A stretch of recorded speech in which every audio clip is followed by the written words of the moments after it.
भाइयों और बहनों, हम एक और कॉन्फ्रेंस के लिए यहाँ एकत्रित हुए हैं और हम परमेश्वर को धन्यवाद देते हैं कि यद्यपि काफ़ी सारी बाधाएं हैं, इस बार हम एकत्र नहीं मिल सकते, उसके बावजूद हम फिर भी ऐसी कॉन्फ्रेंस कर पा रहे हैं। हम परमेश्वर को उसके लिए स्तुति देते हैं। मैं सबसे पहले दो वचन निकालना चाहता हूँ। पहला है मत्ती 11 में,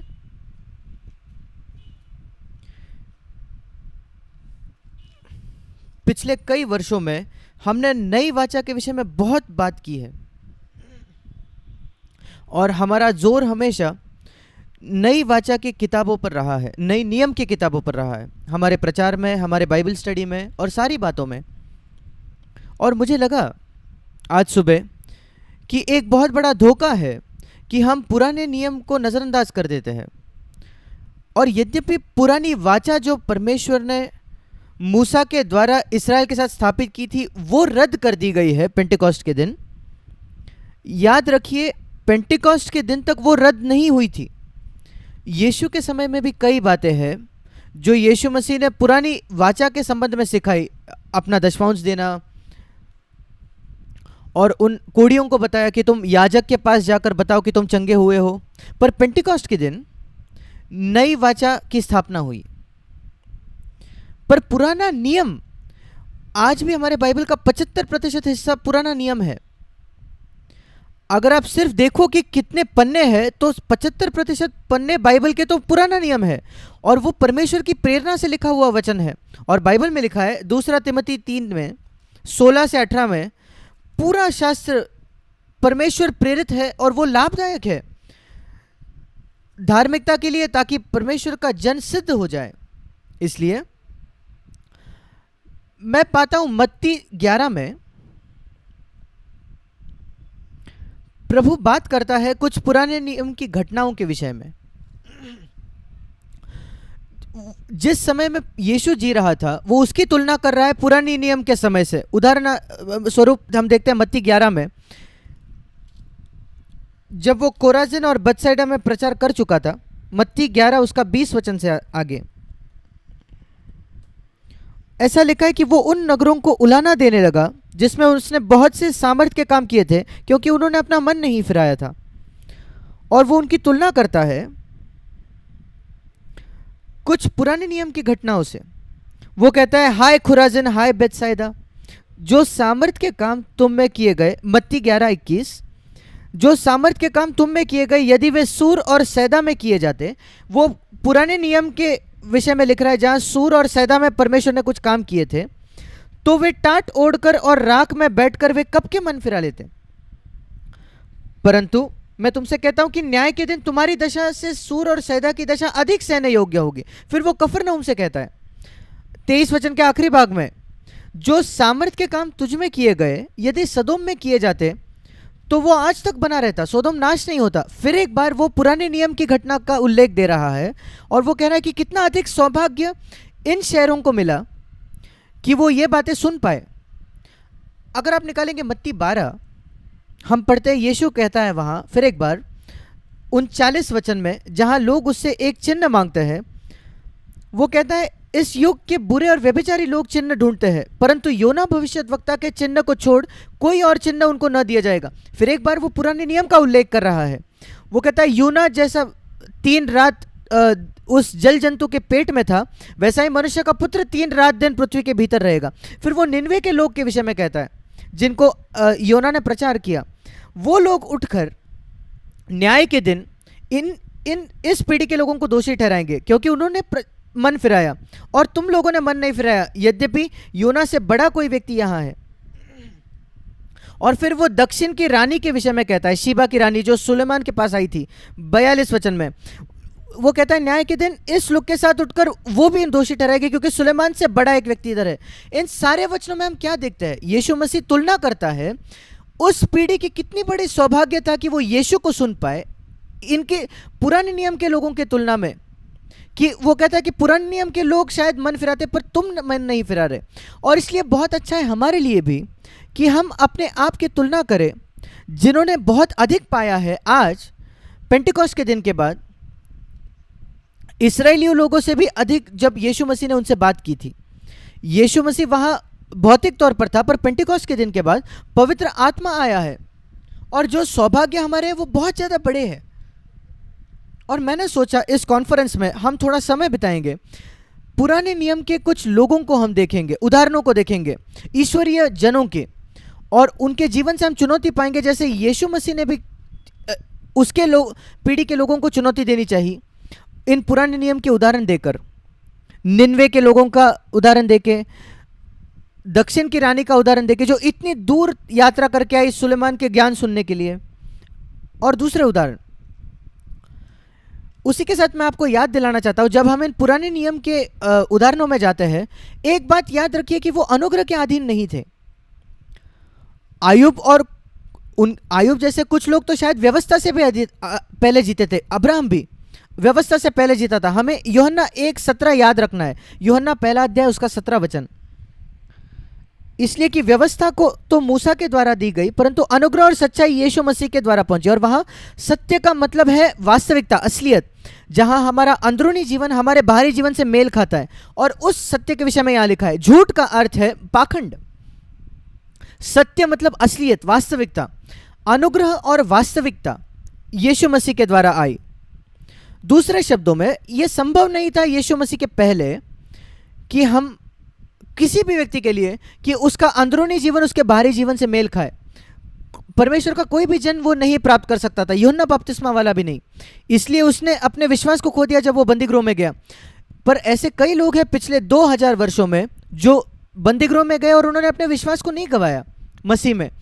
और असलियत का अर्थ है वो तभी संभव है यीशु मसीह के आने के बाद। और अनुग्रह भी वो यीशु मसीह के द्वारा आया। पुरानी वाचा में कोई अनुग्रह नहीं था, वहां दया थी। हम कई बार भजन में पढ़ते हैं कि प्रभु की दया सदा की है। दया दया दया, दया का अर्थ है पापों की क्षमा, पर अनुग्रह उससे भी अधिक है। पाप तुम पर प्रभुता नहीं कर पाएगा क्योंकि तुम अनुग्रह के अधीन हो। वो पुरानी वाचा का वचन नहीं है, वो है रोमियो से 6:14। और इसलिए इसको ना भूले जब आप इन पुरानी वाचा के लोगों को देखें। इसलिए जब हम पुरानी वाचा के लोगों को देखते हैं, हम उनमें निर्बलताओं को देखते हैं क्योंकि वो अनुग्रह के अधीन नहीं थे। जब कभी आप पुरानी वाचा के व्यक्ति में कोई निर्बलता देखते हो तो याद रखो कि वो अनुग्रह के अधीन नहीं था। पर अगर हम देख पाएंगे कि अनुग्रह के बिना वो कितना अधिक परमेश्वर को जान पाया, तो हम कितना अधिक परमेश्वर को जानना चाहिए। वो चुनौती है जो मैं चाहता हूं कि आप देखें। और दूसरी बात जो मैं आपको दिखाना चाहता हूं, एक दूसरा वचन जो मैं आपको दिखाना चाहता हूं इसी संबंध में, मत्ती 19। फिर एक बार यीशु मसीह तुलना करता है उस पीढ़ी की पुरानी वाचा के लोगों से। मत्ती 19, यीशु ने कहा जब लोग उसके पास आकर मत्ती 19:3 तलाक के विषय में पूछते हैं, क्या हर एक कारण अपने पत्नी को त्यागना उचित है? और यह अद्भुत है कि आज भी मसीह यह प्रश्न कर रहे हैं, यद्यपि बहुत स्पष्ट है यीशु ने क्या कहा। क्या एक पत्नी को त्यागना, तलाक देना उचित है कोई भी कारण से? यीशु ने कहा अगर तुम परमेश्वर की मूलभूत उद्देश्य को जानना चाहते हो तो आरंभ में जाइए। जब परमेश्वर ने आदम और हवा को बनाया, उसने 2 स्त्रियां नहीं बनाई ताकि आदम चुनाव कर पाए, नहीं, एक ही स्त्री को बनाया। उन्होंने उसको बनाया नर और एक नारी, बस उतना ही, एक नर एक नारी। वो परमेश्वर का मूलभूत उद्देश्य था। इसलिए मनुष्य अपने माता पिता से अलग होकर अपने पत्नी के साथ रहेगा, 5वां वचन, और वे दोनों एक तन होंगे और दूसरा कोई नहीं। और वो 2 नहीं रहे परंतु वो एक तन है। और कैसे तुम उनको अलग कर सकते हो जिसको परमेश्वर ने जोड़ा है? मत्ती 19:6। उन्होंने फिर उससे पूछा, फिर मूसा ने ये क्यों ठहराया? मत्ती 19:7। फिर मूसा ने ये क्यों ठहराया कि त्याग पत्र देकर उसे छोड़ दे? इंग्लिश में लिखा है क्यों मूसा ने यह आज्ञा दी? और यीशु ने उनको सही सुधारा। मूसा ने कभी आज्ञा नहीं दी, ऐसी कोई आज्ञा नहीं दी। वो कहता है 8वें वचन में, मूसा ने तुम्हारे मन की कठोरता के कारण अनुमति दी। परमेश्वर अनुमति देता है और परमेश्वर आज्ञा देता है, इसमें बहुत बड़ा अंतर है। पुरानी वाचा में भी तलाक की कोई आज्ञा नहीं दी थी किसी भी परिस्थिति में, उसकी अनुमति दी गई थी। और उसका कारण दिया गया है क्योंकि तुम्हारे मन की कठोरता के कारण तलाक की अनुमति दी गई थी मूसा के द्वारा। और फिर वो आगे कहता है 9वें वचन में, 8वें वचन में कहता है पर ये आरंभ से ऐसा नहीं था, वो फिर एक बार आरंभ में जाता है। आरंभ में कैसा था? तब कोई तलाक नहीं था, आदम को तलाक देने की अनुमति नहीं थी। ऐसा ही नई वाचा में भी होना चाहिए। नई वाचा में परमेश्वर हमें आदम और हवा के स्तर से भी ऊपर उठा रहा है। आदम परमेश्वर के स्वभाव का सहभागी नहीं हो सकता था, वो पवित्र आत्मा से नहीं भर सकता था अंदर। परमेश्वर हमें एक ऊंचे स्तर में ले जाना चाहता है। और ये बहुत ही बदतर बात है कि मसीह लोग बहुत नीचे फिसल गए हैं इस दिन में। और फिर वो तलाक के विषय में कहता है 9वें वचन में, मैं तुमसे कहता हूं जो कोई व्यभिचार को छोड़ और किसी कारण से अपने पत्नी को त्याग कर दूसरे से विवाह करे वो व्यभिचार है।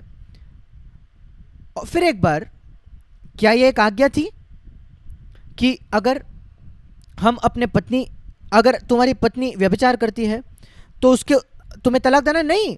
कई लोगों ने इसको एक आज्ञा लिया है कि नहीं, यीशु मसीह ने आज्ञा दिया अगर तुम्हारी पत्नी व्यभिचार करती है तो उसको तलाक दो। ये बहुत स्वार्थी स्वभाव है मनुष्य का जो इस बात को लेता है। उसकी अनुमति दी गई है, तुम्हें तलाक नहीं देना है अगर वो व्यभिचार करती है, आप उसको क्षमा कर सकते हो। होसिया ने कई बार अपने पत्नी को क्षमा किया, वो तो पुरानी वाचा के अंदर था, उसने अपने पत्नी को कितने बार क्षमा किया होशे ने। और इसलिए नए नियम का नियम है क्षमा करना। और मैं आपको दिखाना चाहता हूं, यीशु मसीह हमेशा नई वाचा में दिखा रहा था हमें परमेश्वर के मूलभूत उद्देश्य के पास जाना है, असली उद्देश्य को। और इन बातों को याद रखकर हम देखेंगे उदाहरण अय्यूब का पुराने नियम में। क्यों मैं अय्यूब का उल्लेख करता हूं? क्योंकि वो पहला ईश्वरीय जन है जिसके बारे में बाइबल में लिखा गया है, जिसका इतिहास हम जानते हैं। बाकी ईश्वरीय जन थे हनोक जैसे और नोआ जैसे, उसके भी पहले, पर हम उनके विषय में ज्यादा नहीं जानते। इतना ही कि हनोक परमेश्वर के साथ चलता था और नूह ने जहाज बांधा और उसने परमेश्वर की आज्ञा मानी। पर अय्यूब के विषय में हमारे पास एक पूरी किताब है उसके विषय में। अय्यूब अब्राहम के भी पहले जीता था और उसके जीवन की कई बातें हमारे लिए एक चुनौती है। याद रखें हमने क्या देखा, जो यीशु ने कहा अगर निन्वे के लोग ये बात सुन पाते तो वो मन फिराते, अगर दक्षिण की रानी आज जीती तो वो उस ज्ञान के पीछे जाती, परमेश्वर के ज्ञान की जो यीशु मसीह के द्वारा आया। और इस बात को याद रखेंगे हम जब अय्यूब को पढ़ेंगे कि हम कैसे तुलना, हमारी तुलना में अय्यूब कैसा था, जिसके पास बाइबल नहीं था, जिसके पास पवित्र आत्मा नहीं था, जिसके पास संगति नहीं थी, जिसके पास प्रचार नहीं था, उसके पास कोई वीडियो नहीं थे जो वो देख पाता पुराने संदेशों के जो ईश्वरीय लोगों ने दिए हैं। उसके पास तो एक ईश्वरीय जन भी नहीं था उसकी पीढ़ी में जो उसके मार्गदर्शन कर पाए। वो एक अकेला ईश्वरीय व्यक्ति था पूरे संसार में, एक इकलौता व्यक्ति। और देखिए यहां क्या लिखा है, बिल्कुल पहले वचन में ये लिखा है। मेरा विश्वास है कि बाइबल में, प्रेरित बाइबल में ये पहला वचन है जो लिखा गया है, क्योंकि अय्यूब मूसा के भी पहले जीता था और मूसा ने उत्पत्ति का पुस्तक लिखी, ये याद रखिए। और इसलिए उत्पत्ति लिखने के काफी समय पहले अय्यूब लिखा गया, अय्यूब की पुस्तक लिखी गई, क्योंकि वो मूसा के कई वर्षों पहले जीता था, शायद 500 वर्ष पहले मूसा के। और पहला वचन प्रेरित बाइबल में जो लिखा गया, बहुत जरूरी है कि हम इसको देखें। एक पुरुष था जो खरा और सीधा था, परमेश्वर का भय मानता और बुराई से दूर रहता था। हम यहां कुछ सीख सकते हैं। जब परमेश्वर बाइबल लिखना चाहता था, एक पुस्तक लिखना चाहता था मनुष्य के लिए, बाइबल वचनों को, तो वो शुरुआत इससे नहीं करता कैसे उसने संसार की सृष्टि की। वो 500 वर्ष बाद में मूसा के द्वारा आ सकता है जब वो उत्पत्ति लिखेगा। वो शुरुआत करता है एक पुरुष से। एक पुरुष मनुष्य के लिए, परमेश्वर के लिए अधिक जरूरी है, महत्वपूर्ण है संसार से भी अधिक। ये संसार कैसे बनाया गया इसमें कोई जरूरी नहीं। कई लोग इस पर वाद करते हैं और मैं कहता हूं ये जरूरी नहीं है। मैं अपना समय नहीं गंवाऊंगा उसके विषय में बात करके। मैं लोगों को यह साबित नहीं करना चाहता कि परमेश्वर ने इस संसार को कैसे बनाया, क्योंकि बाइबल कोई सबूत नहीं देता, सिर्फ लिखा है कि परमेश्वर ने संसार को बनाया। मैं वही कहता हूं, परमेश्वर पहले वचन है वो उत्पत्ति में, पर उसके काफी पहले 500 वर्ष पहले परमेश्वर बाइबल की शुरुआत करता है और वो एक मनुष्य के विषय में लिखता है। और इसको याद रखिए मेरे भाई और बहनों, एक मनुष्य या स्त्री वो अधिक जरूरी, महत्वपूर्ण है परमेश्वर के लिए पूरे सृष्टि से। कोई भी मनुष्य नहीं, पर एक ऐसा मनुष्य जो परमेश्वर का भय खाता था, जो परमेश्वर का आदर करता था और जो बुराई से पीछे मुड़ता था। अगर परमेश्वर ऐसे व्यक्ति को ढूंढ पाए जो सीधा है, शैतान को या मनुष्य को अनुमति नहीं देता कि उसको वो गिराए या समझौता करने पर मजबूर करे। क्या आप ऐसे मनुष्य या स्त्री हो जो कोई आपको समझौता करने पर मजबूर नहीं कर सकता बाइबल के सिद्धांतों पर, जो लोगों में प्रतिष्ठा खोने के लिए तैयार है, जो सीधा खड़ा होगा? परमेश्वर चाहता है कि हम ऐसा हो, और मैं इससे चुनौती पाता हूं कि परमेश्वर ऐसे लोगों को खोजता है। और वो इकलौता व्यक्ति नहीं था कि जो वो साधु था, पर उसका परिवार था, उसके 7 बेटे और 3 बेटियां थी, उसकी बड़ा परिवार था। कई लोग सोचते हैं अगर आप पूरे अकेले हो, आपके पास पत्नी नहीं है जो आपको तकलीफ देगी, आपके पास बच्चे नहीं है जो आपको तकलीफ देंगे, आप अकेले हो सकते हो, किसी जाकर अकेले हो सकते हो, फिर आप पवित्र हो गए। बिल्कुल नहीं। जो लोग अकेले जीते हैं वो काफ़ी पाप में जीते हैं। और दूसरी बात जो हम यहाँ देखते हैं, वो एक बहुत अमीर व्यक्ति था। लिखा है कि वो उस समय का सबसे बड़ा मनुष्य था, पूर्व का। 3 वचन में लिखा है। 2 वचन में उसके बच्चों के विषय में लिखा है कि जब आप पारिवारिक व्यक्ति हो तो ईश्वरीय आप नहीं हो सकते। 3 वचन में लिखा है उसके पास 7,000 भेड़ बकरियां, 3,000 ऊंट, 500 जोड़ी बैल थे। उस समय मनुष्यों की संपत्ति पैसे में नहीं गिनी जाती थी, उसके बैंक अकाउंट में नहीं गिनी जाती थी, तब तो बैंक नहीं थे, पर उसके पास कितनी भेड़ बकरियां है उसमें गिना जाता था। और उसके संपत्ति के विषय में लिखा है वो लखपति, करोड़पति था, और उसके पास बहुत बहुत सेवक थे। ये एक और बात है जो दर्शाता है कि वो बहुत अमीर था। और यहाँ लिखा है वो पूर्व के देशों में सबसे बड़ा व्यक्ति था, मतलब सबसे ज़्यादा अमीर था। ये दूसरी बात है जो मैं कहना चाहता हूँ। कई लोग सोचते हैं कि अगर आप अमीर हो तो आप ईश्वरीय पवित्र नहीं बन सकते, आत्मिक नहीं बन सकते। परमेश्वर एक पुस्तक लिखता है, बाइबल की पहली पुस्तक, और वो ये दिखाता है कि एक ईश्वरीय व्यक्ति उस समय का सबसे ज़्यादा अमीर भी व्यक्ति था। अब्राहम भी अमीर था, उसके कई सेवक थे। अब्राहम के विषय में लिखा है उसके पास 318 सेवक थे, दास थे। ये बातें हैं जो हमारे मन से हमें निकालनी है। एक पारिवारिक व्यक्ति जिसके कई बच्चे, वो ईश्वरीय हो सकता है क्या? हाँ। क्या एक व्यक्ति जो बहुत अमीर है, शायद संसार का सबसे अमीर व्यक्ति, क्या वो ईश्वरीय हो सकता है? हाँ। और बाइबल उसके विषय में सबसे पहले पन्ने पर लिखा है, बाइबल के प्रेरित बाइबल के पहले पन्ने पर।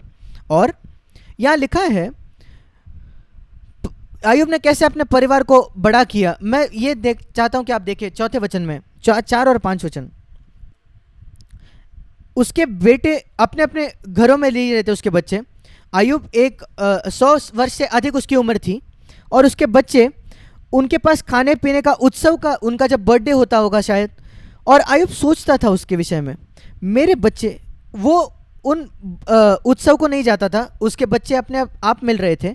और वो लिखा है अय्यूब सोचता था उनका उत्सव होने के बाद, शायद, वो कहता है अय्यूब 1:5 में, कदाचित, मैं तुरंत पक्का तो नहीं जानता, अय्यूब 1:5 आखिरी भाग, कदाचित मेरे लड़कों ने पाप करके, शायद खुल्लम खुल्ला पाप नहीं, परमेश्वर के अपने हृदय में उन्होंने परमेश्वर को श्राप दिया होगा। देखिए क्या चिंता थी इस ईश्वरीय व्यक्ति के अपने परिवार के लिए। शायद, मैं निश्चित नहीं जानता, मेरे पास कोई सबूत नहीं है मेरे बच्चों ने जाकर कोई बड़ी दुष्टता की है, पर अपने हृदय में वो क्या सोच रहे हैं। अगर आप एक पिता या माता हो, मैं आपसे पूछना चाहता हूं, क्या आपके पास ऐसी एक चिंता है अपने बच्चों के लिए? शायद, कदाचित वो अपने मन में गिर गए हैं, वो एक ऐसे परिस्थिति में थे जहां वो प्रलोभित हो सकते थे, शायद वो गिर गए। या आप अपने बच्चों की तुरंत सुरक्षा करते हो, नहीं नहीं नहीं, मेरे बच्चे कभी गलती नहीं करते। मैंने देखा है मसीह माता पिताओं को जिनके बच्चे बिगड़ जाते हैं, क्योंकि वो कभी ये चिंता नहीं रखते मन में, शायद कदाचित मेरे बच्चों ने गलती की है, पाप किया है।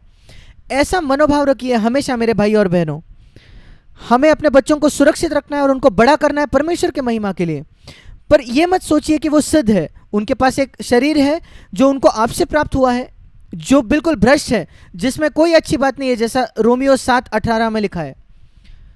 अय्यूब के पास ये सारी समझ नहीं थी, उसके पास बाइबल नहीं था, पर उसके बावजूद उसके हृदय में ये एक चिंता थी कि कदाचित, अय्यूब जानता है कैसे मैं प्रलोभित होता हूं, मैं जानता हूं कैसे मैं जवान होते वक्त प्रलोभन का सामना करता हूं। अब मेरे बच्चे जवान हैं और शायद वो भी प्रलोभित होते हैं, और मुझे पता है मैं कैसे पाप करता था अपने विचारों में जब मैं जवान था। शायद मेरे बच्चों ने पाप किया अपने हृदय में। देखिए, खुल्लम खुल्ला पाप नहीं, अपने हृदय में उन्होंने पाप किया। इंग्लिश में ऐसा लिखा है। क्या एक चुनौती है नई वाचा के मसीहों के लिए कि वो सतर्क रहे अपने बच्चों के लिए। ये पहली बात है जो हम देखते हैं। वो एक ईश्वरीय व्यक्ति था और उसने क्या किया, उसने अपने सारे पुत्रों को एकत्रित किया, अपने बच्चों को, और वो हमेशा ये करता था। और वो बड़े भोर को उठता था और वो उनके लिए होम बलि चढ़ाता था। उसके जितने बच्चे थे उनके हिसाब से वो उनके लिए प्रार्थना करता था। हर बार जब उनका उत्सव होता था वो हर भोर को उठता था और उनके लिए प्रार्थना करता था। एक बहुत अच्छी आदत सारे माता पिताओं के लिए जो उन्हें करना चाहिए, अपने बच्चों के लिए प्रार्थना करें हर दिन, प्रतिदिन। क्या आप ये करते हो? अय्यूब बिना बाइबल के, बिना संगति की, बिना कोई उसको चुनौती के उसने ये किया। किसी ने उसको ये नहीं सिखाया। उसके पास तो पवित्र आत्मा भी नहीं था, सिर्फ परमेश्वर के ज्ञान से कि वो समझ गया पवित्र पारिवारिक जीवन जरूरी है, मेरे बच्चों की गवाही जरूरी है, मैं चाहता हूं कि वो बड़े होकर ईश्वरीय बने जैसे मैं ईश्वरीय बना हूं, और मैं उनके लिए प्रार्थना करना चाहता हूं। वो प्रार्थना में विश्वास करता था। उन दिनों प्रार्थना करने की तरीका था होम बलि चढ़ाना, और वो कहते थे प्रभु शायद उन्होंने गलती की है, उनको क्षमा कर, यहाँ उनके पापों की होम बलि है। वो कितना चिंतित था कि उसके बच्चों के पाप अपने हृदय में उनकी क्षमा होनी चाहिए। मैं आशा करता हूं कि यह हमें चुनौती देता है माता पिता होने की। शायद कदाचित मेरे बेटे ने कोई गलत विचार उसके हृदय में आए हैं, मेरे बेटी के कुछ गलत इच्छाएं हैं, शायद उन्होंने किसी को क्षमा नहीं किया, शायद उनके मन में कड़वाहट है। प्रभु उनको क्षमा कर, उनको क्षमा कर यीशु मसीह के नाम से। मैं विश्वास करता हूं कि तू हमारी प्रार्थना सुनेगा। अगर निन्वे के लोग यीशु ने जो कहा सुनते थे तो वो मन फिराते। अगर अय्यूब उस सारी बातों का अनुभव कर सकता था जो हम करते हैं, पवित्र आत्मा का बपतिस्मा, यीशु मसीह का लहू, बाइबल उसके पास होती, उसके पास संगति होती, उसके पास अगर वीडियो संदेश होते तो वह कहाँ जाता? हम में से कईयों से आगे, आज के मसीहों से वो आगे जाता, क्योंकि वो परमेश्वर का आदर करता था। अब मैं चाहता हूं कि आप देखिए इसके आगे जाकर अय्यूब पहला अध्याय में 6वां वचन, अय्यूब 1 उसका 6वां वचन, पहला अध्याय 6वां वचन। एक दिन यहोवा परमेश्वर के पुत्र लिखा है, इसका मतलब है स्वर्गदूत। कोई भी व्यक्ति जिसको परमेश्वर ने बनाया उसको परमेश्वर का पुत्र कहा जाता है। इसलिए लूक 3 के आखिरी वचन में कहा है आदम परमेश्वर का पुत्र था। वो परमेश्वर का बनाया हुआ, सृजा हुआ व्यक्ति था, और स्वर्गदूतों को भी परमेश्वर ने बनाया। हम, आप और मुझे परमेश्वर ने नहीं बनाया, हम अपने माता पिता के और पर जन्मे। पर जब हम मसीह नया जन्म पाते हैं तब हम नई सृष्टि बन जाते हैं, परमेश्वर हमें बनाता है और हम परमेश्वर के पुत्र होते हैं। और यहाँ स्वर्गदूत परमेश्वर के सामने आते हैं और शैतान भी उनके बीच में आया। शैतान को तीसरे स्वर्ग से निकाल दिया गया था उसके काफी समय पहले, पर वो दूसरे स्वर्ग में है। बाइबल में लिखा है हम शैतान से लड़ते हैं स्वर्ग में। पहला स्वर्ग है जो स्वर्ग हम देखते हैं, तीसरा स्वर्ग है जहां परमेश्वर जीता है, और शैतान को दूसरे स्वर्ग में फेंक दिया गया। और वो अच्छे स्वर्गदूतों के जैसे परमेश्वर की उपस्थिति में नहीं आ सकता था, पर वो परमेश्वर से बात कर सकता था दूसरे स्वर्ग से। और प्रभु ने शैतान से कहा तुम कहां से आ रहे हो? ऐसा नहीं कि परमेश्वर नहीं जानता था, पर वो चाहता था कि शैतान हमारे लाभ के लिए वो कहे। और शैतान कर रहा है पृथ्वी पर इधर उधर मैं घूमते फिरते और डोलते डोलते आया हूं। और प्रभु ने कहा क्या तुमने मेरे दास अय्यूब पर ध्यान दिया है? उसके तुल्य खरा और सीधा कोई नहीं है संसार में। शैतान का काम क्या है? दूसरी बात है जो हम सीखते हैं बाइबल के पहले पुस्तक से। शैतान, परमेश्वर का शत्रु, हमेशा इस पृथ्वी पर घूमते रहता है। वो और उसके दुष्ट आत्माएं, उनका सबसे मुख्य उद्देश्य है संसार पर, पृथ्वी पर, कि वो लोगों को देखे कि मैं किसको परमेश्वर से दूर ले जा सकूं। वो आज भी कर रहा है, वो 4000 वर्षों पहले कर रहा था अय्यूब के समय। इसको याद रखें। कई बातें हैं जो हम अय्यूब से सीख सकते हैं जो बाइबल में बाकी जगह नहीं लिखी। शैतान इस पृथ्वी पर घूमता है और वो देख रहा है कि वो लोगों पर दोष लगाए। जैसे हम प्रकाशित वाक्य 12वें अध्याय में पढ़ते हैं, वो भाइयों पर दोष लगाने वाला है। और परमेश्वर जानता था शैतान लोगों को देख रहा है, और इसलिए परमेश्वर कहता है तू जो घूमते रहा है इस पृथ्वी पर, क्या तूने मेरे दास अय्यूब पर ध्यान दिया है कि उसके जैसा कोई नहीं है पूरे पृथ्वी पर, खरा और सीधा और मेरा भय मानने वाला और बुराई से दूर रहने वाला। ऐसा नहीं कि उसने पाप पर विजय पा लिया था जैसे हम विजय पा सकते हैं। उसके विचारों के जीवन में उसने कई बाहरी पापों पर विजय पाया था, पर वो नई वाचा में प्रवेश नहीं कर चुका था। पर बिना नई वाचा के, पवित्र आत्मा के बिना, यीशु मसीह के विषय में जानने के बिना, उसके क्रूस की मृत्यु पर जानने के बिना, यहाँ एक मनुष्य था जिसके बारे में परमेश्वर घमंड कर सकता था शैतान के सामने। एक सीधा और खरा मनुष्य जो मेरा परमेश्वर का भय रखता था, परमेश्वर का आदर करता था, और क्योंकि वो परमेश्वर का आदर करता था वो बुराई से दूर रहता था। एक ही सबूत है कि आप परमेश्वर का आदर करते हो, आप बुराई से दूर हटते हो। ये पहले वचन में भी लिखा है और परमेश्वर खुद इसको 8वें वचन में लिखता है। हम सब कहते हैं हम परमेश्वर का भय रखते हैं, आदर करते हैं। अगर आप करोगे तो आप बुराई से पीछे मुड़ोगे। नई वाचा में तो आप अपने विचारों में भी बुराई से पीछे मुड़ोगे, अपने शब्दों में आप पीछे मुड़ोगे। आप सचमुच क्रोध पर विजय पाने की कोशिश करोगे, और बुरे शब्दों से और ऐसी सारी बातों से। और शैतान बहुत जल्द है दोष लगाने के लिए। उसको कहा गया है कि वो भाइयों पर दोष लगाने वाला है। प्रकाशित वाक्य 12 में वो बाइबल के पहले वचनों में आता है एक दोष लगाने वाले के तौर पर। वो बाइबल के पहले किताब में दोष लगाता है आयुब में, और बाइबल के आखिरी वचन में भी पुस्तक में भी वो दोष लगाता है, और वो हमेशा दोष लगाने वाला है। उत्पत्ति 3 अध्याय में उसने परमेश्वर पर दोष लगाया हवा के पास जाकर। उसने कहा हवा से कि परमेश्वर तुमसे प्रेम नहीं करता, अगर वो तुमसे प्रेम करता तो वो ये अच्छा फल तुम्हें दे देता, क्यों वो तुम्हें अनुमति नहीं देता ये सुंदर फल खाने के लिए? क्या आपको ये देखने में मनभाव नहीं लगता? भले बुरे का वृक्ष का पेड़। परमेश्वर आपसे प्रेम नहीं करता, वो डर जाएगा कि आप उसके जैसे बन जाओगे, परमेश्वर जैसे बन जाओगे। वो ये कहने की कोशिश कर रहा था हवा से, और वैसे वो हवा को भ्रमाकर दूर ले गया। और हमें सीखना है उससे कुछ। वो दोष लगाने वाला है, वो मनुष्य के पास आकर परमेश्वर पर दोष लगाता है, और वो परमेश्वर के पास जाकर मनुष्य पर दोष लगाता है। पर हम यहां पढ़ते हैं, मैं जानता हूं क्यों आयुब तुझसे डरता है, क्योंकि तूने उसको आशीष दी है। आज भी कई लोग सोचते हैं भौतिक आशीषें ये सबूत है कि परमेश्वर किसी से खुश है, और हमें कुछ सीखना है आयुब की किताब से। हर कोई जो प्रचार करता है ये संपत्ति का सुसमाचार कि अगर परमेश्वर आपको आशीष दे तो आपको बहुत पैसा मिलेगा, ये बकवास है। क्योंकि अगर ये सत्य है तो यीशु मसीह सबसे बड़ा करोड़पति होता, मनुष्य में करोड़पति से भी बड़ा होता, क्योंकि वो प्रभु के पीछे चलता था किसी भी व्यक्ति से अधिक। पर फिर भी वो सबसे गरीब व्यक्ति था। उसके पास कहाँ आकाश के पक्षियों के पास घर है, लोमड़ियों के पास घर है, पर मनुष्य के पुत्र के पास सिर रखने की जगह नहीं है। और जब किसी ने उसको पूछा कि क्या हमें कैसर को टैक्स देना चाहिए, तो उसने कहा मेरे पास सिक्का नहीं है। उसको लोगों से एक सिक्का मांगना पड़ा। वो सबसे अमीर व्यक्ति नहीं था, बिल्कुल नहीं, वो सबसे गरीब व्यक्ति था इसराइल में। गरीब व्यक्तियों में से एक था, शायद सबसे गरीब नहीं, भर्ती में उसके जैसा, पर वो गरीब था। और संपत्ति परमेश्वर के आशीष का सबूत नहीं है।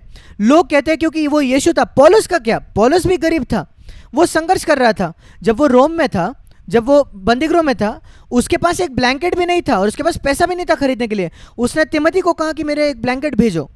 और इसलिए हम यहाँ देखते हैं संपत्ति परमेश्वर के आशीष का सबूत नहीं है। परमेश्वर हमारी ज़रूरतों को पूरा करता है अगर हम उसके राज्य के प्रथम खोजी बने तो, पर वो परमेश्वर के आशीष का सबूत नहीं है। और आयुब कहता, शैतान कहता है आपने आयुब को आशीष दिए, सुरक्षा दिए और उसकी संपत्ति बढ़ाई है। 10वां वचन, इस वजह से वो तेरी सेवा करता है। यहां देखिए, तूने एक बाड़ा बनाया है उसके चारों ओर, उसके प्रति, उसके इर्द गिर्द, उसके घर के इर्द गिर्द और उसके संपत्ति के इर्द गिर्द। यहां ऐसा कुछ है जो शैतान के मुंह से निकल गया और वो जानता है स्वर्ग में, और वो जानता है कैसे परमेश्वर ने आयुब की सुरक्षा की। ये हमारे लिए एक पाठ है, इसने मेरी बहुत आशीष दी। शैतान का एक वचन से मैंने बहुत आशीष पाई है, वो यहाँ है जो उसने कहा जो सत्य था।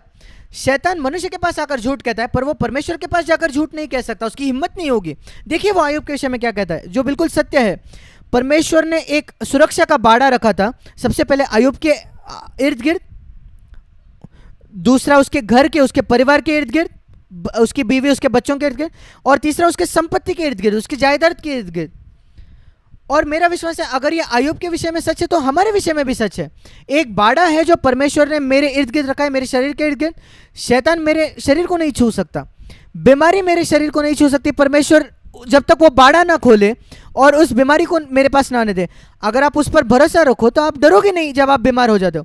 और उसने मेरे परिवार के इर्द गिर्द एक बाड़ा रखा है, तो आप डरोगे नहीं, चिंतित नहीं रहोगे कि परमेश्वर ने आपके पत्नी और बच्चों के इर्द गिर्द भी एक बाड़ा रखा है। अगर आप परमेश्वर का भय रखने वाले व्यक्ति हो, और आपके बैंक अकाउंट और आपके घर और आपके संपत्ति के इर्द गिर्द परमेश्वर अनुमति देगा कि लोग आपको से चोरी करें, पर वो उसकी अनुमति से, जब तक परमेश्वर उस बाड़े को ना खोले कुछ नहीं हो सकता।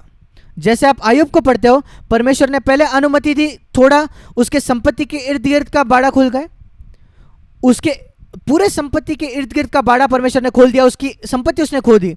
और फिर परमेश्वर ने बाड़ा खोला उसके परिवार के इर्द गिर्द, उसके 10 बच्चे मर गए। और आखिरी में आयुब दूसरे अध्याय में तीसरा बाड़ा परमेश्वर ने खोला। परमेश्वर ने अनुमति दी कि शैतान आकर उसके शरीर को छुए, पर शैतान उसको मार नहीं सकता। परमेश्वर एक सीमा रखता है शैतान कितना उसको छू सके परमेश्वर के बच्चों को। ये बड़ा पाठ है जो हमारे हृदय में विश्राम लाएगा, सुनिश्चितता लाएगा, जो हमें चिंता और डर से बचाएगा। जब हम इन बातों को सीखेंगे, मूलभूत सत्यों को सीखेंगे परमेश्वर की सुरक्षा के लिए, आपके बच्चों के लिए, और कितना शैतान हम पर हल्ला कर सकता है, वो उसको हम पर हल्ला कर ही नहीं सकता परमेश्वर की अनुमति के बिना।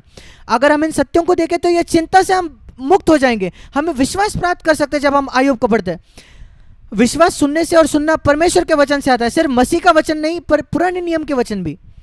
और अब परमेश्वर प्रभु कहता है, वो कहता है क्यों, शैतान कहता है क्योंकि तुमने उसकी संपत्ति बढ़ाई इसलिए वो तुम्हारी सेवा कर रहा है। ये हमारे विषय में सत्य नहीं होना चाहिए कि हम परमेश्वर की सेवा करते हैं क्योंकि उसने हमारी आर्थिक जरूरतों को पूरा किया। नहीं, हम उससे प्रेम करते हैं, हम उसकी सेवा करते हैं क्योंकि हम उससे प्रेम करते हैं, हम उससे प्रेम करते हैं क्योंकि उसने पहले हमसे प्रेम किया, बस उतना ही। उसके आगे आयुब 1:11 में लिखा है, शैतान कहता है परंतु अब परमेश्वर अगर तू उसको छुएगा और उसके सब कुछ निकाल लेगा तो वो तुझे श्राप देगा, तेरी निंदा करेगा। और यहोवा को इतना हिमाव था आयुब में, वो कहता है ठीक है मैं उस बाड़े को खोलता हूँ, जो कुछ उसके इर्द गिर्द है, उसकी संपत्ति और उसके बच्चे, मैंने 2 बाड़े खोल दिए शैतान तेरे, ये पूरी तरीके से बाड़ों को खोल दिया। उसकी सारी संपत्ति और उसकी पत्नी और उसके बच्चे, उन पर तू आक्रमण कर सकता है, पर तू तीसरे बाड़े के अंदर नहीं जा सकता, तू उसको नहीं छू सकता। और शैतान ने जाकर वो किया। अब एक प्रश्न जो हमें आना चाहिए, जो हमें चुनौती देना चाहिए, क्या परमेश्वर आपके विषय में घमंड कर सकता है और मेरे विषय में घमंड कर सकता है शैतान के सामने? जैसे शैतान इस संसार में घूमता है, क्या परमेश्वर कह सकता है क्या तुमने इस विशेष व्यक्ति को देखा, इस विशेष स्त्री को देखा है जो इस जगह में रहता है, ऐसे ऐसे शहर में रहता है, और शैतान उस विषय व्यक्ति के विषय में जानता है। और परमेश्वर कहता है वहां एक व्यक्ति है, मसीहों में कई पाखंडी है, परमेश्वर कहता है पर क्या तुमने इसको देखा है, सीधा खरा, वो समझौता नहीं करेगा, वो पैसे से प्रेम नहीं करता, वो मेरी सेवा इसलिए नहीं करता क्योंकि मैं उसके आशीष देता हूं भौतिक चीजों से।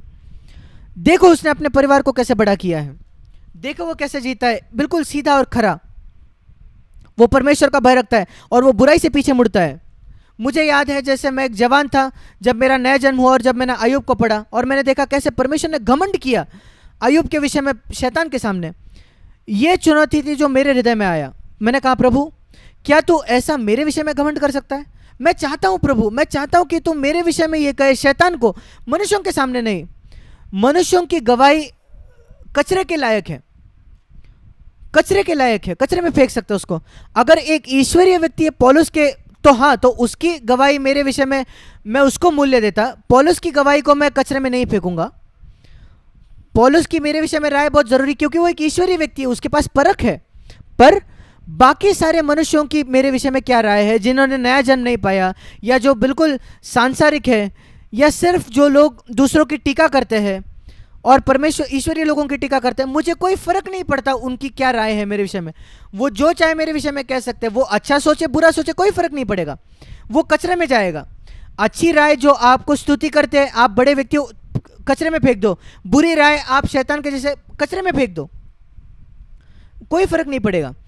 पर परमेश्वर आपके विषय में कुछ कहे, मेरे विषय में, शैतान को अगर वो कुछ कहे तो मैं उसको मूल्य देता हूं।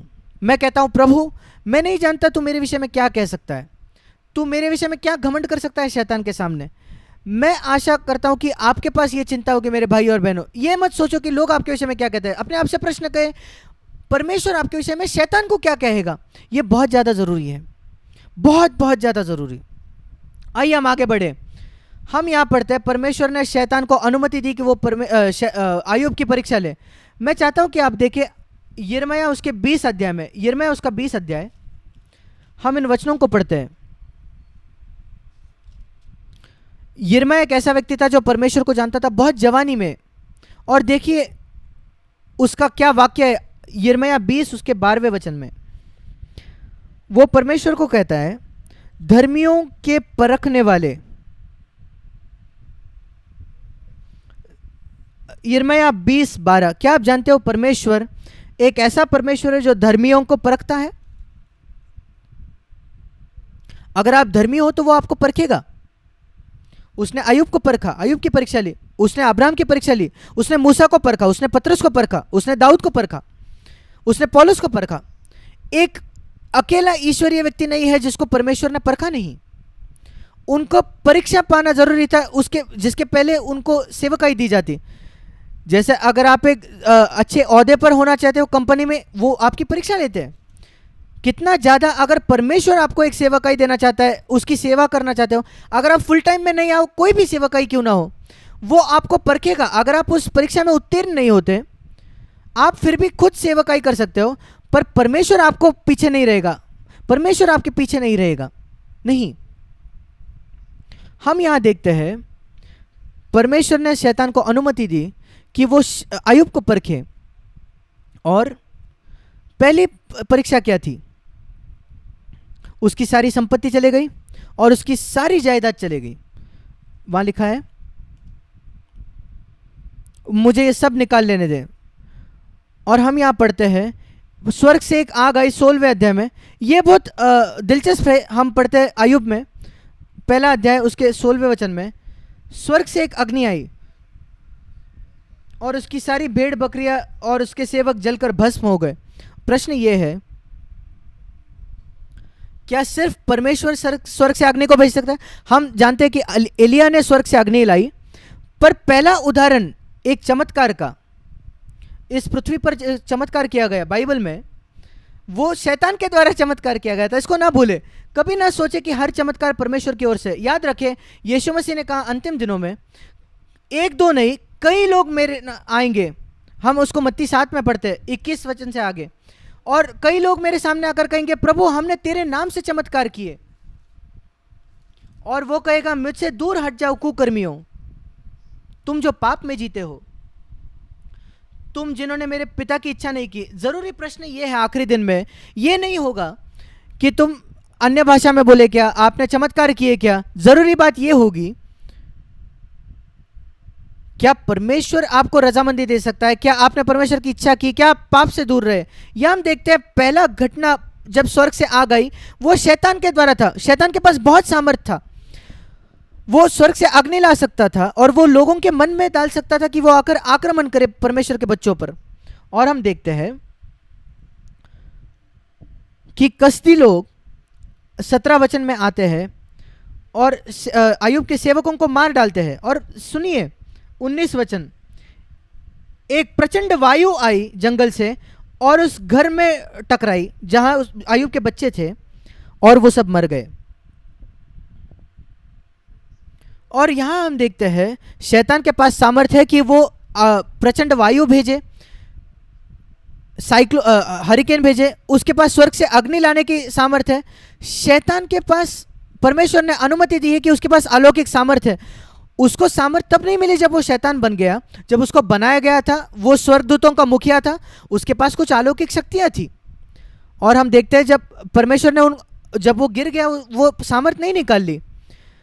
अगर आप किसी को जन्मदिन पर कोई तोहफा देते हो और एक दिन वो आपका शत्रु बनता है, आप जाकर ये नहीं कहते कि मेरे जन्मदिन का तोहफा वापस दे दे जो मैंने तुझे 10 साल पहले दिया था। नहीं, मैं नहीं जानता, पर मैं यहाँ देखता हूँ परमेश्वर ने शैतान को कुछ दान दिए थे, वरदान दिए थे, जो स्वर्गदूतों का मुखिया था। हम नहीं जानते उसका नाम क्या था। लोग कहते कि वो लूसीफर है, पर वो उसका नाम नहीं था। वो सिर्फ एक लैटिन शब्द है जिसका अर्थ है सुबह का तारा, पर वो स्वर्गदूतों का मुखिया था। और उसके पास बहुत कुछ सामर्थ्य था जो परमेश्वर ने उसको दिए थे, और जब वो गिर गया उसका चरित्र चले गया पर उसके वरदान नहीं गए। इसको याद रखें, आप परमेश्वर के पास से दूर हट सकते हो और अपने चरित्र को खो सकते हो, पर उन सारे वरदान आपके पास होंगे जो प्रभु ने आपको दिए। आप एक महान प्रचारक हो सकते हो और नरक में जा सकते हो, आप चमत्कार करके नरक जा सकते हो, और यहाँ इसका सबसे स्पष्ट सबूत है।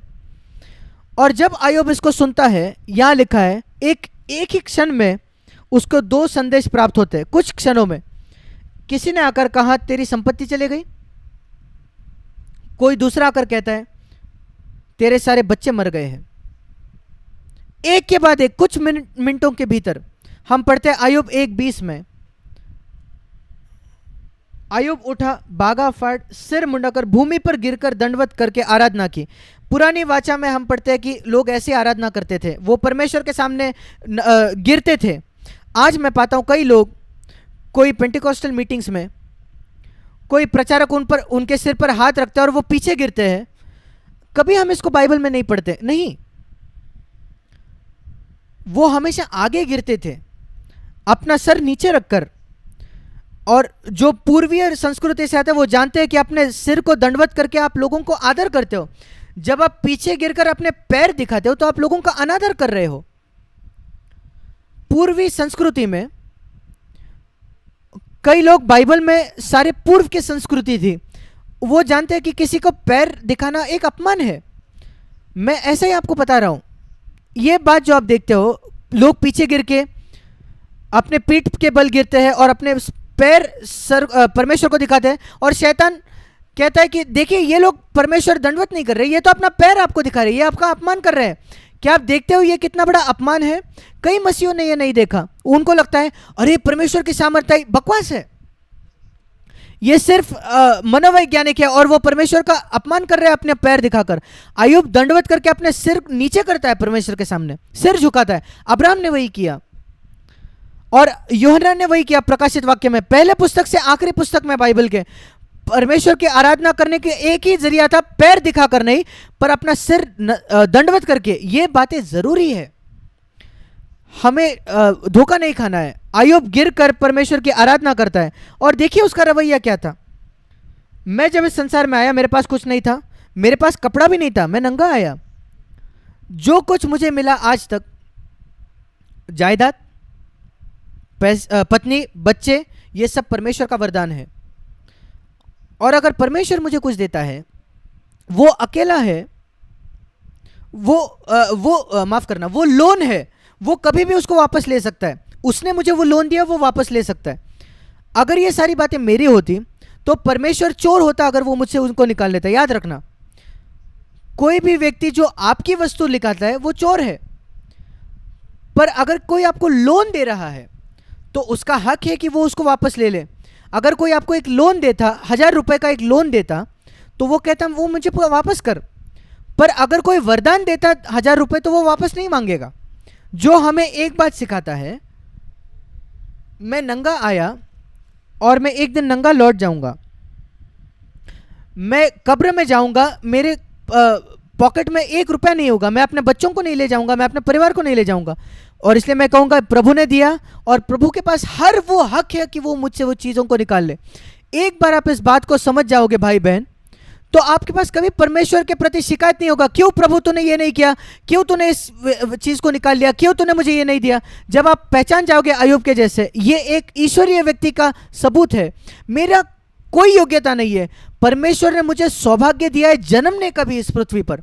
और जब मेरा जन्म हुआ, मेरे पास कुछ नहीं था, एक दिन मैं जाऊंगा, मेरे पास कुछ नहीं होगा उस दिन। और इस जीवन काल में परमेश्वर कुछ बातों का इस्तेमाल करने का अनुमति देता है। एक परिवार देता है, एक पत्नी, एक बच्चे देता है, और संपत्ति देता है, और एक आरामदायक जीवन देता है परमेश्वर। नई वाचा में क्या लिखा है इसके विषय में? पौलुस कहता है तिमुथियुस को, 1 तिमुथियुस 6 अध्याय, कुछ लोगों के संबंध में जो पैसा कमा रहे हैं अपने प्रचार के द्वारा, जिनको लगता है ईश्वरीयता कुछ प्राप्त करने का, धन प्राप्त करने का जरिया है। 1 तिमुथी 6 अध्याय, कुछ लोगों के विषय में पौलुस कहता है 6 वचन में, जो प्रचारक है और वो अपनी के लिए लाभ करने का कोशिश कर रहे हैं। मुझे पैसा भेजो ताकि मैं कार खरीदूं, मुझे पैसा भेजो ताकि मैं एरोप्लेन, मेरे पास समय नहीं है मैं लाइन में खड़े रहूं एयरपोर्ट में, मुझे अपना अपना प्राइवेट प्लेन चाहिए कि मैं जाकर सुसमाचार दूं। लोग सुसमाचार का इस्तेमाल करते हैं, उनके ओहदे का, जो परमेश्वर सेवकाई का इस्तेमाल करते हैं, लोगों का आदर का इस्तेमाल करते हैं, गरीब लोगों से पैसा लेकर खुद आराम में जीते हैं। ये भ्रष्ट है, ये लोग भ्रष्ट है। हम यहां पढ़ते हैं 1 तिमोथी 6:5 में, जो समझते हैं कि भक्ति कमाई का द्वार है, आखिरी भाग। पर उसी संबंध में वो कहता है 7वें वचन में, याद रख तिमोथी, जो अय्यूब कहता है, जब हम इस जगत में आए हमने कुछ नहीं लाया और न हम कुछ ले जा सकते हैं। हम कुछ नहीं ले जा सकते, हमें सारी चीज़ों को वापस पीछे छोड़ना पड़ेगा। जैसे अगर आप आपके छोटे बच्चे को किसी के घर में ले जाओ और जब आप उस घर में हो, वहाँ बच्चे बहुत अच्छे हैं आपके छोटे बच्चे के प्रति और अनुमति देते हैं कि उनके खिलौने से वो खेले, उनके कार से वो खेले। जब आप उस घर को छोड़कर अपने घर निकलने आते हो, अगर आपके बच्चे ने कोई दूसरों के खिलौने अपने पॉकेट में डाले, आपको उसके पॉकेट देखना पड़ेगा जब वो उस घर से आप निकल रहे हो, और उस छोटे खिलौने को और कार को उसके पॉकेट से निकालोगे और बच्चे को कहोगे बच्चे हमें छोड़ना पड़ेगा। वो कहेगा क्यों माँ? उत्तर है, जब हम इन घर में आए तो हमारे पास कुछ नहीं था, उन्होंने अनुमति दी इन खिलौने से खेलने के लिए, इन कार से खेलने के लिए जब हम आए। अब जब हम जा रहे हैं, जैसे हम आए वैसे ही हमें जाना पड़ेगा। क्या आपने कुछ लाया पॉकेट में? नहीं, तो वैसे ही हमें जाना पड़ेगा। वैसे ही हमें पहचानना है इस संसार के अपने समय को, जो कुछ परमेश्वर हमें देता है एक थोड़े समय के लिए। जब हम इस संसार में जीते, परमेश्वर उसका इस्तेमाल करता है हमें परखने के लिए कि हम उसका कैसा इस्तेमाल करेंगे, कैसे हम अपने बच्चों को बड़ा करेंगे, कैसे हम उस पैसे का इस्तेमाल करेंगे जो परमेश्वर हमें देता है। क्या हम बहुत स्वार्थी जिएंगे अपने आप के लिए, या हम सीखेंगे अपने बच्चे और अपने पैसे को परमेश्वर की महिमा के लिए हम इस्तेमाल करें। और ये है कैसे वो परखा गया। और फिर हम पाते हैं, जब शैतान ने देखा कि वो अय्यूब को इस प्रकार नहीं जीत सकता, तो वो दूसरा कदम उठाता है। प्रभु आगे जाकर परमेश्वर घमंड करता है शैतान के सामने, अय्यूब 2 में, देख मेरा सेवक, अय्यूब 2:3, जो खरा है, सीधा है, जो मेरा भय मानता है और बुराई। 3 बार हम पाते हैं इसी वाक्य को। अय्यूब 1 अध्याय 1 वचन, अय्यूब 1 उसका 8वां वचन और अय्यूब 2 उसका 3रा वचन। देखिए परमेश्वर कैसा घमंड करता है इस व्यक्ति में। एक व्यक्ति जो परीक्षा सहकर उसमें से जयवंत आया। क्या आप जानते हो भाई बहन, जब आप परीक्षा में जाते हो, जब आप उसमें जयवंत आते हो और आप कहते हो परमेश्वर का हर वो हक है, वो कुछ भी कर सकता है मेरे साथ, आप गिर के आराधना करते हो, परमेश्वर आपके बारे में घमंड कर सकता है शैतान के सामने। क्या आप आपके सामने घमंड कर सकता है अगर आप शिकायत करो तो? जब आप शिकायत करो क्यों परमेश्वर ने ये होने दिया, परमेश्वर आपके विषय में ऐसा घमंड नहीं कर पाएगा। शैतान आपके विषय में शैतान को कह सकता है, देखिए आपका बच्चा परमेश्वर, देखिए वो कैसे शिकायत कर रहा है जब आप उसको परीक्षा से ले गए। और वहाँ हम कह सकते हैं क्या एक चुनौती है अय्यूब जैसे एक मनुष्य के लिए जिसके पास बाइबल नहीं था, पर यीशु मसीह का ज्ञान नहीं था, पवित्र आत्मा नहीं था जो उसके हृदय को भर सके, कोई संगति नहीं, वो ऐसे जीवन के तक आया। ये एक बहुत बड़ी चुनौती है हमारे लिए। और हम आगे पढ़ते हैं, परमेश्वर ने कहा ठीक है, शैतान ने कहा हाँ हाँ मैं जानता हूं क्यों। असली में तो अय्यूब अपने आप से प्रेम करता है, उसको कोई फर्क नहीं पड़ता उसके बच्चे मर गए, उसकी संपत्ति गए, वो अपने आप से प्रेम करता है। यहां एक प्रश्न आता है, उसकी पत्नी वो दूसरे सीमा में थे, शैतान ने उसकी पत्नी को क्यों नहीं मारा, अय्यूब की पत्नी को क्यों नहीं मारा? कारण यह है, शैतान को लगा अय्यूब की पत्नी बहुत ही संसारिक स्त्री है और वो मेरे ज़्यादा फायदेमंद है कि मैं अय्यूब को तकलीफ दूं। जब वो जिंदा होगी, उसके बजाय कि मैं उसको मारूंगा, मैं उसको जिंदा रखूंगा ताकि वो अपने पति को तकलीफ देते रहे। क्या गवाही है एक बीवी के लिए कि शैतान ने उसको इसलिए नहीं मारा क्योंकि वो उसका इस्तेमाल कर सके अपने पत्नी को चिढ़ लाने के लिए। मेरे प्रिय बहन, अगर आप शादीशुदा हो, शैतान आपके विषय में क्या सोचता है ये बहुत जरूरी है। लोग आपके विषय में क्या सोचते हैं उससे अधिक जरूरी है शैतान क्या सोचता है, क्योंकि शैतान आपके विषय में ज्यादा जानता है। बाकी लोग जानकारी नहीं जानते आप अपने पति को कितना तकलीफ देते हो, पर शैतान जानता है।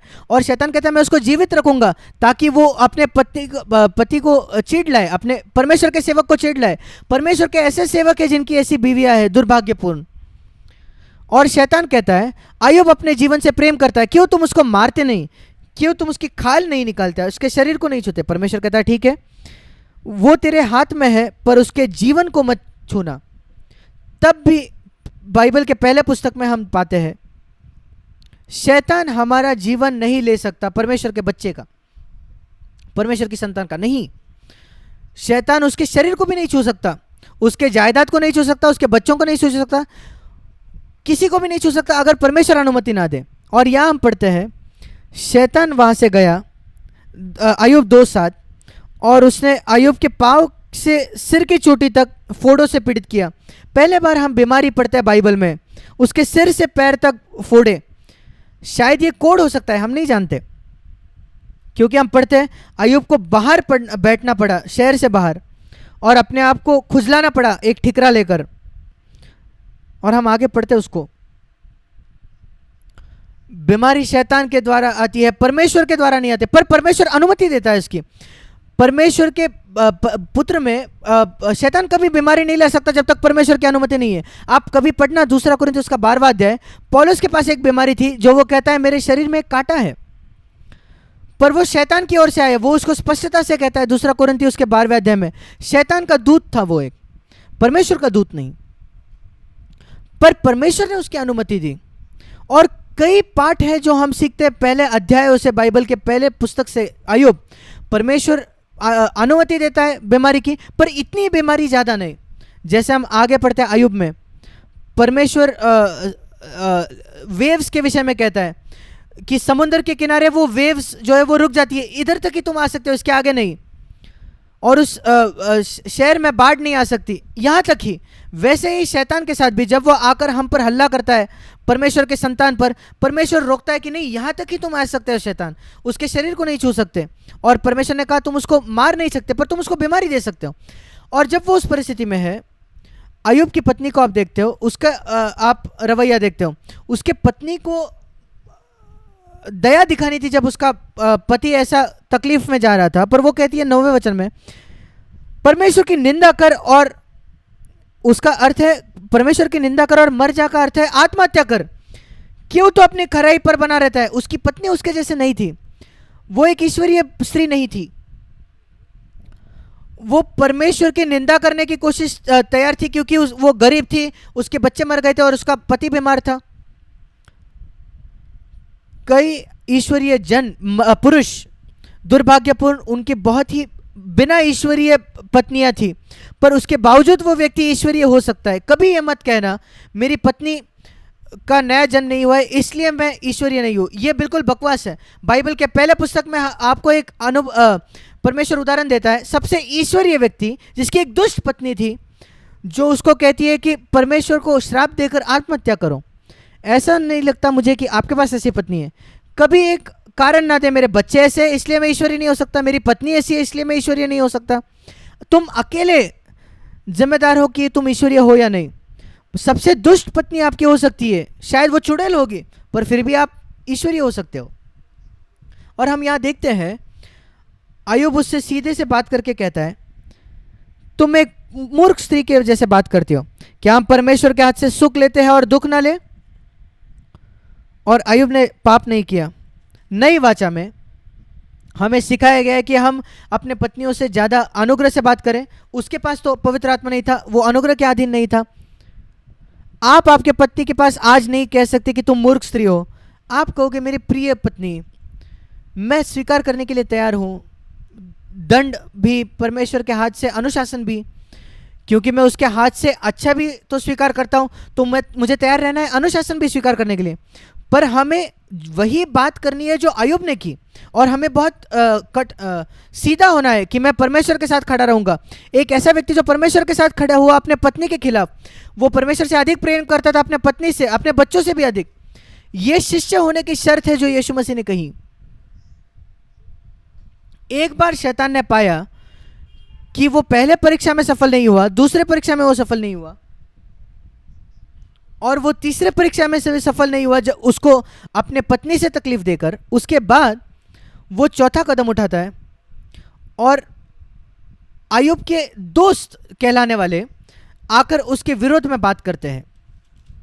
और अय्यूब की बचे हुई पुस्तक में हम पढ़ते हैं कि उन्हीं का वाद है, अय्यूब के दोस्त उसको बड़ा दोष लगाते हैं। और कितने पाठ हम सीखते हैं इससे। ऐसे लोग हो सकते हैं जो आपके मित्र कहलाते हैं, जो गुप्त में बहुत प्रसन्न होते हैं जब आप पीड़ा में जाते हो। ऐसे कई लोग हैं, विशेषकर जब वो देखते हैं एक व्यक्ति सिर्फ आत्मिक नहीं पर वो बहुत अमीर भी है, उसके पास पैसा है, वो बहुत जलन होती है। अगर वो गरीब होता तो वो कहते ठीक है आत्मिक है, पर वो सिर्फ आत्मिक नहीं पर वो अमीर भी है और उसके बच्चे अच्छा कर रहे हैं।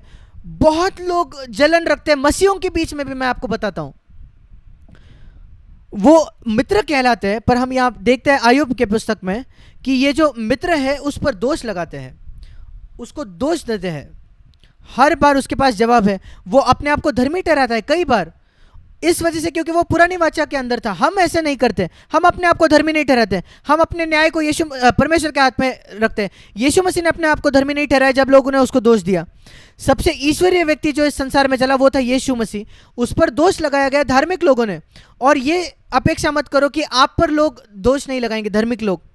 पौलुस पर धार्मिक यहूदियों ने दोष लगाया, और अगर आप ईश्वरीय व्यक्ति हो, सत्य के लिए खड़े होते हो, तो आप पर दोष लगाया जाएगा।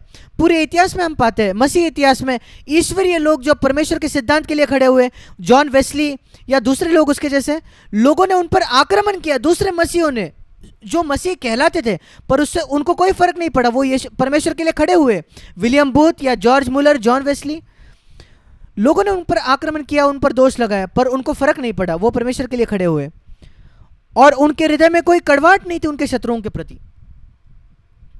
हम पढ़ते हैं अय्यूब के पुस्तक में कैसे परमेश्वर ने उसको नम्र किया, अय्यूब को, और खुद उससे बात करके। और ये आखिरकार एक मार्ग है, परमेश्वर हमें नम्र करता है। हमें सुनना है परमेश्वर सीधा सीधा हमसे बात करते हुए। और जब अय्यूब ये सुनता है तो अय्यूब क्या कहता है?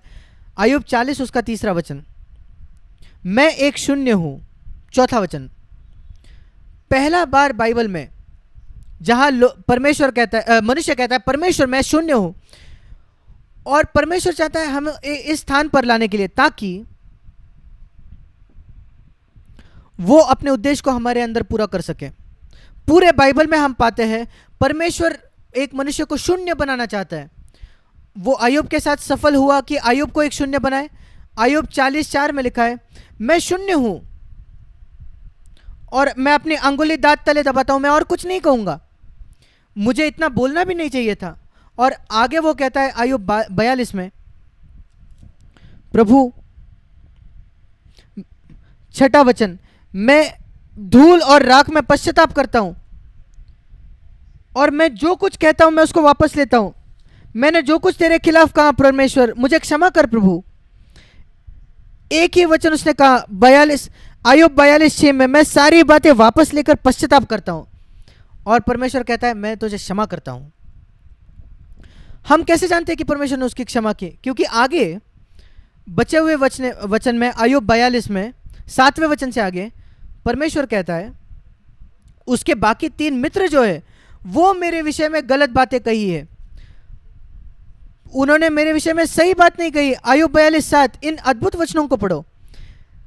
उन्होंने मेरी ठीक बात नहीं की जैसे मेरे दास अय्यूब ने की। अय्यूब 42:7। पर आप अय्यूब को पढ़ के क्या परमेश्वर ने क्या अय्यूब ने सही बात की? नहीं, उसने परमेश्वर पर कितने बार दोष लगाया। कैसे परमेश्वर कह सकता था? अय्यूब ने सही वो कहा मेरे विषय में। मैं बताता हूं क्यों। एक वाक्य की वजह से। अय्यूब 42:6, उसने पश्चाताप किया और अपनी सारी बातों को वापस ले लिया। इंग्लिश में लिखा है। एक बहुत बड़ा पुराने नियम का उदाहरण, मैं उनके पापों को याद नहीं करूंगा, परमेश्वर कह रहा था। और जो अय्यूब के जीवन में जो लिखा था, सारी अच्छी बातें, उसने अच्छी बातें कही। मेरा उद्धारकर्ता जीता है, छुटकारा वाला, और मैं उसको देखूंगा। वो जानता है मैं किस मार्ग पर चलता हूं, और जब वो मुझे ताएगा तो मैं अच्छा बनकर आऊंगा। वो बातें रह गई, और बाकी सारी बातें जब उसने अपने आप को धर्मी ठहराया, परमेश्वर ने उसको रब कर दिया। और ये एक बहुत बड़ा प्रोत्साहन है हमारे लिए कि अगर हम परमेश्वर के चेहरे के सामने जिएंगे और अगर हम विश्वास योग्य रहेंगे, अगर हम मन फिराएंगे, अपने शब्दों को अगर हम वापस ले ले गुस्से में जो हमने कही या शक में परमेश्वर पर संदेह किया, परमेश्वर उसको पहुंच देता है।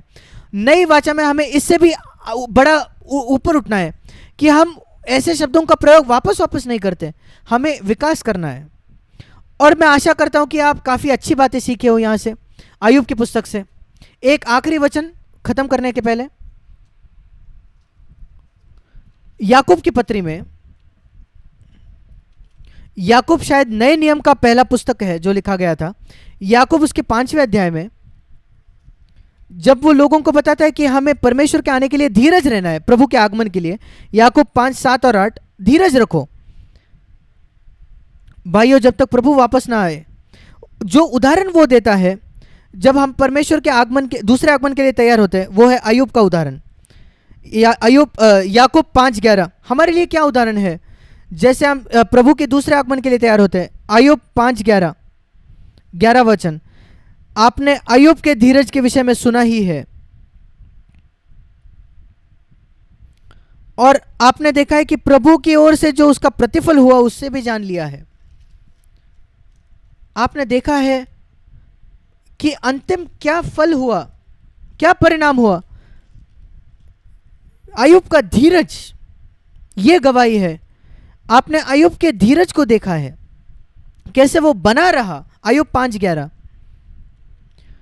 और प्रभु का अंतिम उद्देश्य क्या था, कैसे वो अत्यंत करुणा और दया प्रकट करता है। ये एक अद्भुत वचन है याकूब 5:11। ऐसे हमें प्रभु के दूसरे आगमन के लिए तैयार होना है, जो वो लिखता है 7 से 9 वचन में। आइए हम प्रार्थना करें, इस पर मनन करें। जो कुछ आज हमने सुना, समय ले इस संदेश को शायद वापस सुने और देखिए वो आपको कैसे लागू होता है। हम प्रार्थना करेंगे। स्वर्गीय पिता, जैसे हम सोचते हैं इस अद्भुत व्यक्ति के विषय में जो 4000 वर्ष पहले जिया, क्या एक बड़ा उदाहरण है यह हमारे लिए आज। हमें मदद करें कि हम उसके जीवन से पाठ सीखें। आपने हमें इससे भी ऊपर उठने के लिए बुलाया है। धन्यवाद, यीशु मसीह के नाम से, आमीन।